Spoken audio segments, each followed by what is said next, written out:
This week on the Digital Coffee, Meta is rolling out Reels to everyone on Facebook. Over on Snapchat, you can now change your username, and on Google, they're going to be rewarding businesses with excellent customer service with a boost in the rankings. All that and more after this.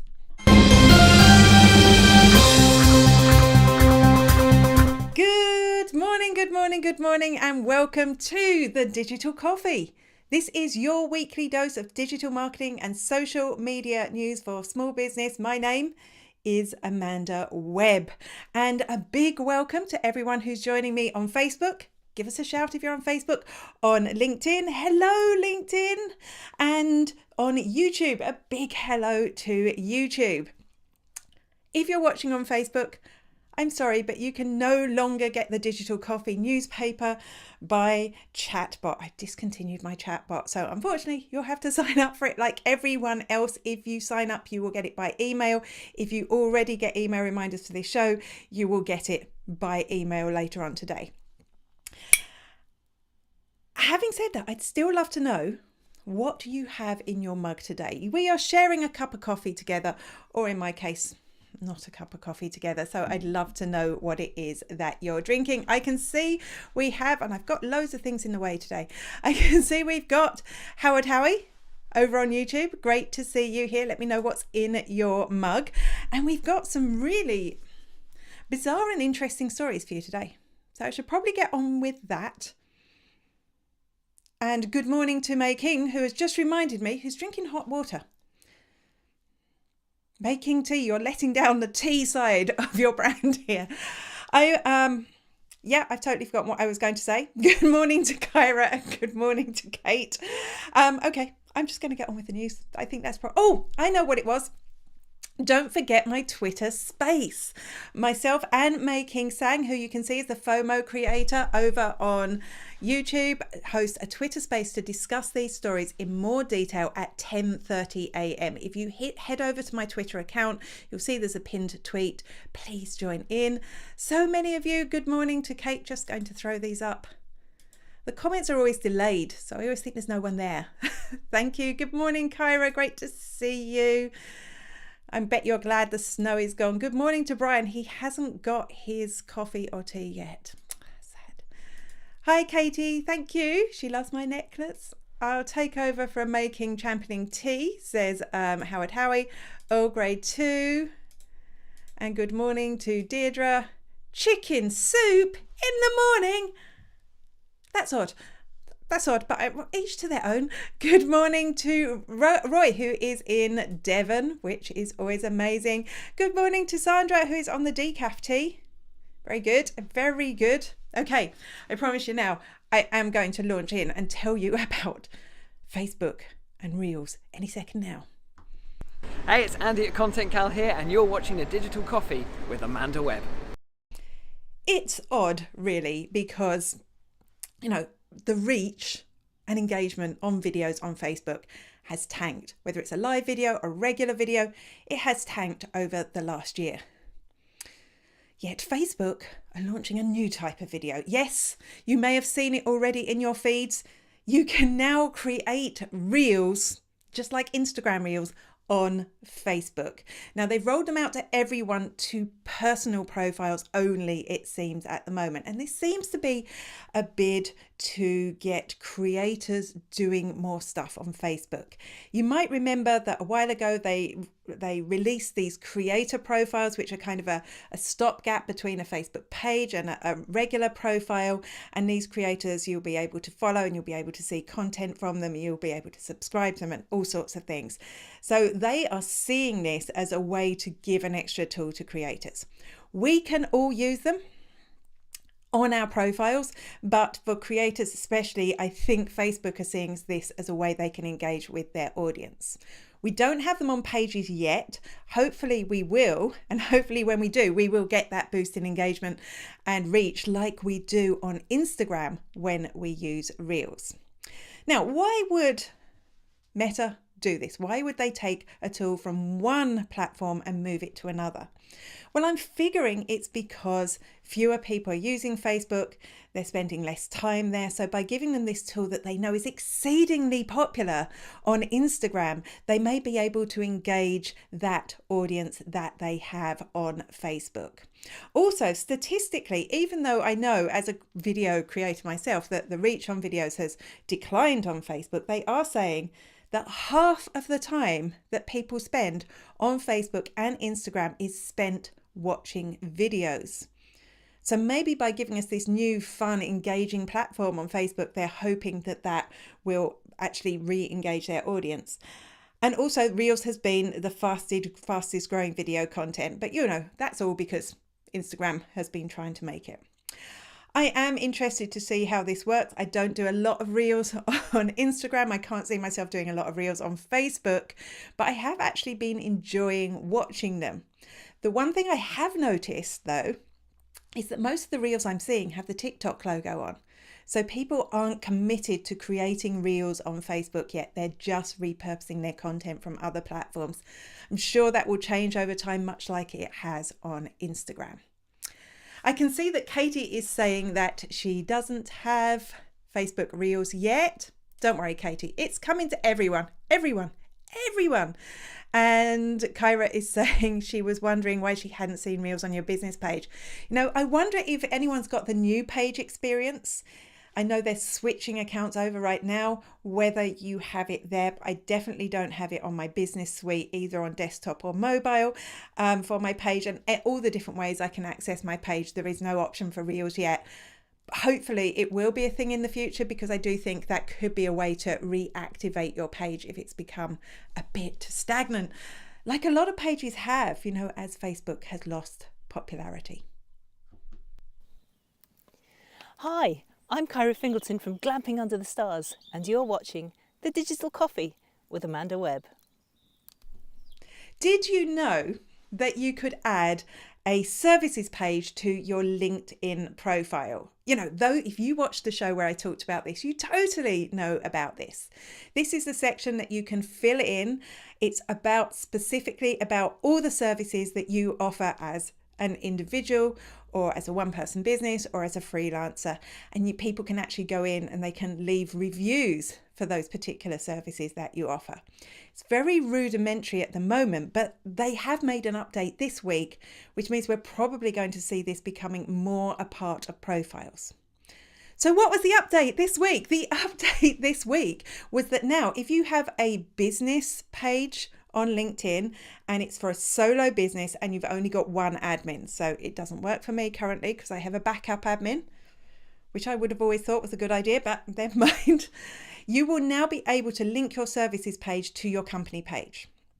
And this is good because it's bringing together all your disparate parts of LinkedIn into one space. It can be, you can say that you work at this company on your profile already, but the fact it will be on your services page will work incredibly well. And actually, if you've got a side hustle and that's what your services are, you'll be able to link it to your side hustle page. And this, of course, means that it'll be easier for you to run ads. And, this is why LinkedIn is doing it. You need to have a company page to run ads. So by connecting the two here, it won't seem like you're running your ads over here and this is where you're doing your business. It will actually maybe bring those two entities closer together, which I think is a good thing. LinkedIn is my thing at the moment. I'm playing with it. I've been coached by the amazing Louise Brogan. So she gives me the inside track on what I should do. I did a course with her a while ago and now finally I'm implementing it. So hello to you watching on LinkedIn. You are my new favourite people. Sorry, Facebook. Sorry, YouTube. Hi, I'm Charlie Lawrence and you're watching The Digital Coffee with Amanda Webb. If you rebrand your business or change your business name, you have to go through all that palaver of changing all your social media accounts to match that name, trying to claim the social media accounts. And, that's a pain. But one social media account wouldn't even let you change your username. Snapchat. On Snapchat, you could change your display name, but not your username. So you could either live with that or you'd have to go and start again. Not anymore. Snapchat are finally letting you change your username. It's quite a simple process to do it. It's good news. See, then hit next. It's that easy. It's good news, I think, for all those businesses who have had that rebranding problem in the past. And if they haven't migrated to another account, they can change now. But even more important for businesses that are using Snapchat into the future, if they want to rebrand, it is now possible. Why has it taken them so much time? I just don't know, to be honest. Hello, this is Rob Charles, the voice of Mike on Forever FM on Peter Kay's Car Share. BAFTA award winning, I've got to say, but I've not seen the BAFTA yet. Anyway, you're watching The Digital Coffee with Amanda Webb. Enjoy. I'm on tea. Shh. Are you aware of Google Merchant Center? If you are an e-commerce business, I'm sure you are. This is the place where you can go and you can manage your products, you can manage ads for your products on Google, and also this is how you get listed in those shopping listings on Google. Now, I don't do a lot of Google, but if I was an e-commerce business, I'd be making sure I was on Merchant Center because that is how your products are going to be found. There's been an update to Merchant Center, and this is really fascinating. You will be able to improve your search rankings for your products, and Google have actually said this, by getting excellent customer service feedback. So what's going to happen is there's going to be a scorecard which will feature 4 things: delivery time, shipping cost, return cost, and return window. In their article on this, they say that you will actually submit information yourself relating to this. So I'm not sure how that's going to be verified. If you submit all 4, you get a little badge. You get a badge on your profile, which is cool. But you also, even if you submit some of them, you have a chance of ranking better if you are doing better in those 4 areas. So your ranking will go up, which means you will come up higher in search results, which can only be a good thing. And they are also saying that if you don't fill all 4 in, or you don't participate on the scorecard at all, that doesn't mean your content will be demoted. They say that, but I also think if a whole lot of people are getting promoted, then you are going to dip down the feed a little bit, aren't you? But I do think this is good. I think it's good to reward good customer service. And this is focusing on 4 things that Google has decided are really important to customers. And by delivering excellent customer service, it's not just the boost in the rankings that is good. It means customers will keep coming back. I'm Esther. And I'm Melanie. From the Monday Morning Marketing Podcast. And you're watching The Digital Coffee with Amanda Webb. Blog posts, articles, thought leadership pieces, whatever you want to call them.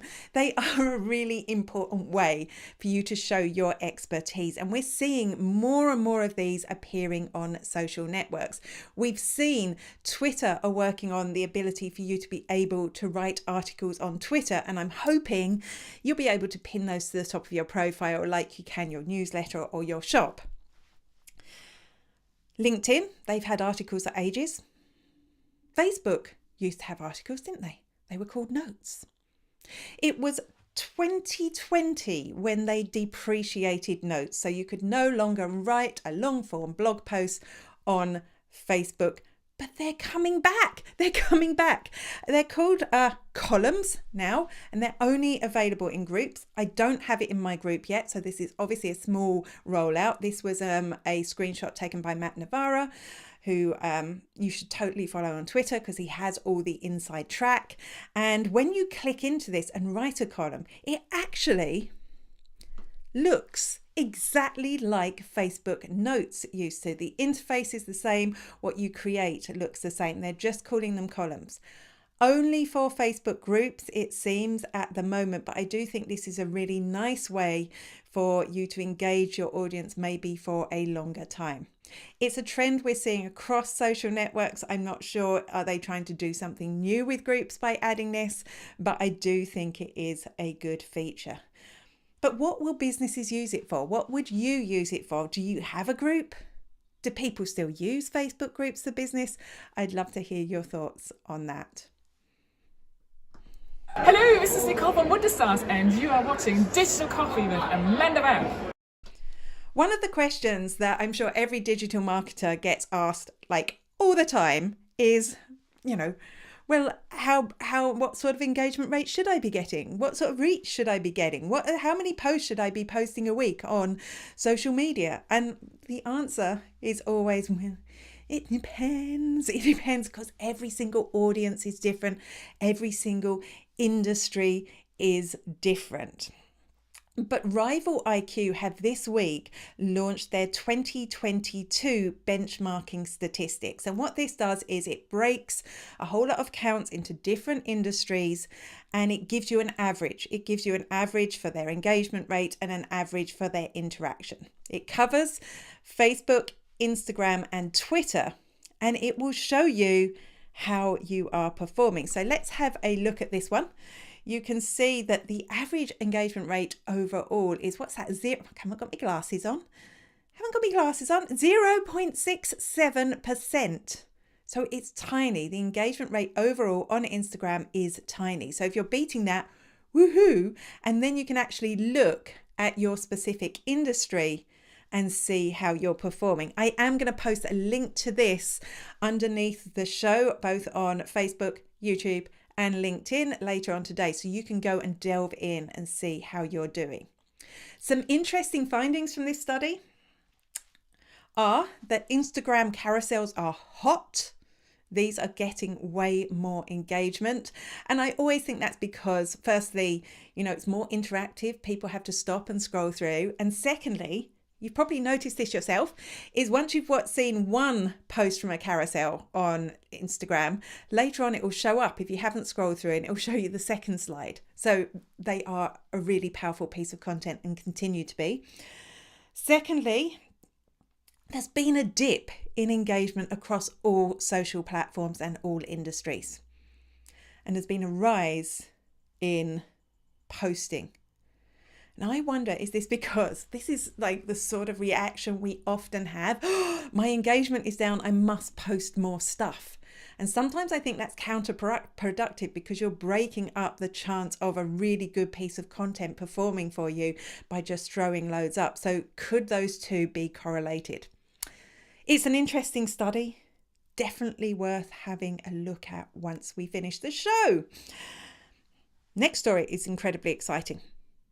This is, for me, the most exciting one. Hi, Sasha Lydia from Think Outside the Bot, and you're watching the Digital Coffee with Amanda Webb. Have you ever wanted to control an orchestra? You see, I've forgotten what the word is for that already. Conduct, that's the word. Have you ever wanted to conduct an orchestra? You've seen the guy at the front and he moves his hands around and all the music happens. It's exciting. Well, now you're actually going to be able to do something just like that on Instagram Reels. A new feature is coming where you will be able to control the sounds on your Reels with your hands. How cool is that? How cool. It's not clear what you have to do yet. Are you just going down and up or switching it on and off? But I think this will be so much fun and we're going to see some great content coming out of this. I'm not sure what the business case is for this. I just think this is going to be a fun way to create content in the future. And look, here's Katie who says that conducting an orchestra is hard. What, Katie? You mean you don't just wave your hands around to the music? I'm disappointed. That is all for this week, but don't forget at 10:30 a.m. to come and join myself and May King on Twitter, because I know the people who join me there will have a word or two to say about these stories. And if you join on mobile, you can actually request to speak and we can have a chat. You can come in and you can express your own thoughts about the stories we've covered today. Thank you for joining me. I will be back, same bat time, same bat place next week. Until then, bye-bye.